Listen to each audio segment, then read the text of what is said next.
Hi, everyone. My name is Daniel. I joined the Emergence Booster module this term. I have explored three sorts of techniques: the L system, the fluid, and the swarm intelligence. Today's presentation is structured through explaining individual techniques, integration of the two, and some demonstrative outputs for further discussion. Technique 1. L system. Initialize a horizontal plane under the world coordinate system. Create a vertical line and take the y-axis to rotate the line in the xz plane. Move the new line to the top point of the previous line. Finally, use previous line as vector to rotate the new line in the xy plane. Do the loop for each iteration and division to get an autonomously branching L system.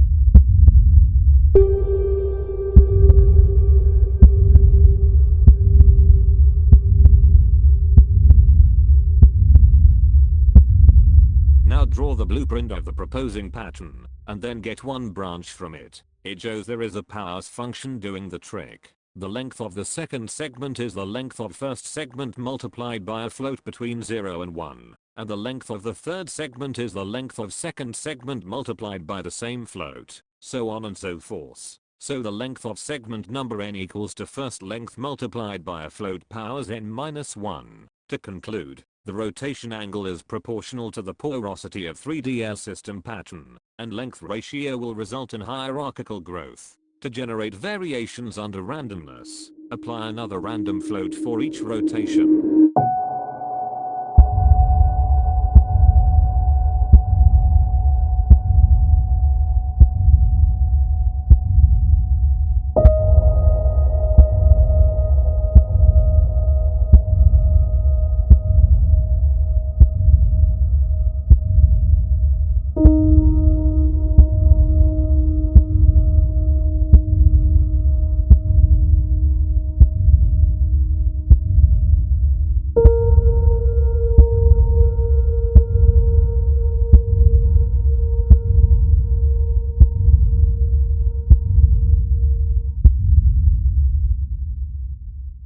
Technique 2. Fluid. Define an n-dimensional grid where each grid intersection has associated with a fixed random n-dimensional unit length gradient vector. For working out the value of any candidate point, first the unique grid cell in which the point slice is located, then the two powers n corners of the cell and their associated gradient vectors are identified. Next, for each corner, an offset vector is calculated, being the displacement vector from the candidate point to that corner. By changing the frequency of each direction separately or together, the scale and offset value can be controlled. If one axis in the two-dimensional noise is taken as the time axis, the result is a continuously changing one-dimensional function. The same can also get continuously changing 3D images. The noise can be used to simulate the random movement of the human body, the line of the ants, etc. Therefore, use the 3D noise to drive the movement of particle in it. Now pause it and observe the movement of the particle at each step. The vector is changing at each frame. When it reaches the boundary, it will be teleported to the opposite boundary in the same axis. Then record the movement of one single particle moving in the noise field to understand the impact better. Increase the recording steps of the trail and connect them as a polyline. A wraparound pattern is created. With the increment of particles, the density of the polylines in the room is increased. The particles with higher speed generates polylines faster, and the shape of these polylines are more straight. As we can see here, the decaying rate also led to a change in density of the polylines as well as the segment lengths. The scale of the noise dominates the variety of every position and it directly impacts the velocity of each particle. In the additional number of joint blocks so has a periodic pattern throughout the array. To further understand the topology, now add some connectionist complexity to the fluid trail pattern. For each point on the polylines, set a search domain. Use the each point itself as the centroid to create the sphere domain. Then apply different radius to the sphere. If the neighboring point is inside the sphere, which means the distance between centroid and 2 points is smaller than search domain, connect it with centroid. By increasing the radius, more lines will be created. What's more, the number of connecting points is another threshold that decides the maximum point quantity to be connected in the search radius. Draw a polyline for demonstrating purpose, and get all the vertices on the polyline. Then, get another copy of the polyline for comparison. Divide the whole domain of the polyline by certain length. Thus, a cluster of equal length segments is created. Now take the position of all points of the cluster. Each point will find its neighboring points and retrieve vectors toward them. Then find an average vector to execute the movement. The polyline becomes smoother. The greater resampling level, the stronger smoothing rate it will be. Add a turbulence source to impact the scale of the noise in the noise field. The noise scale is inversely proportional to the distance between each position in the field and the turbulence source point. The two significant outputs are the amplitude of noise and the connectivity of polylines.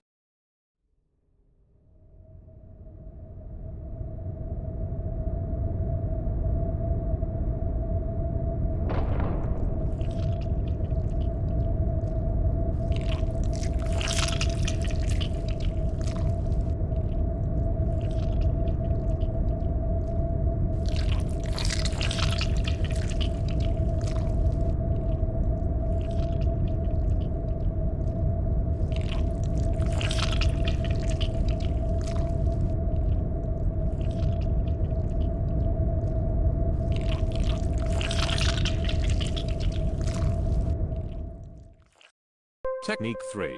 Swarm.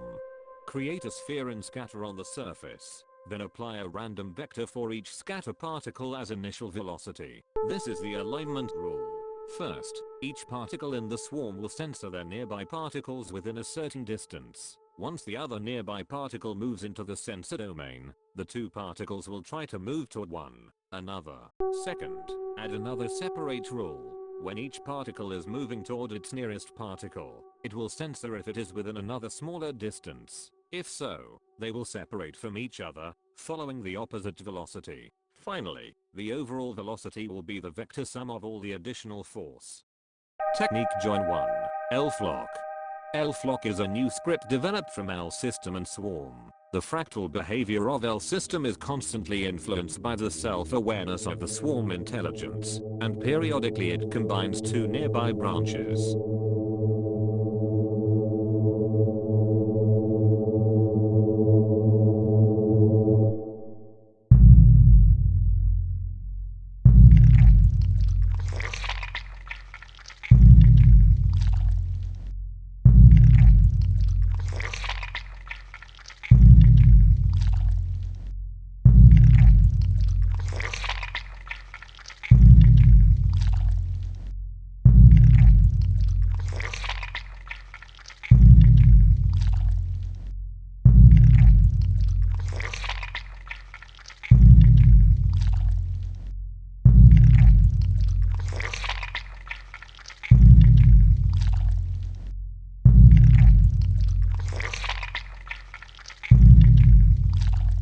Technique Join 2. L-Fluid.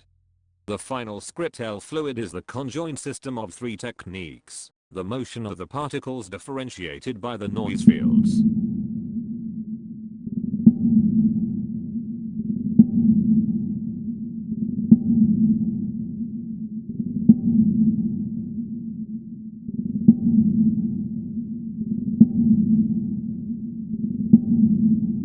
The final simulations show the behavior of particle clusters in a particular field.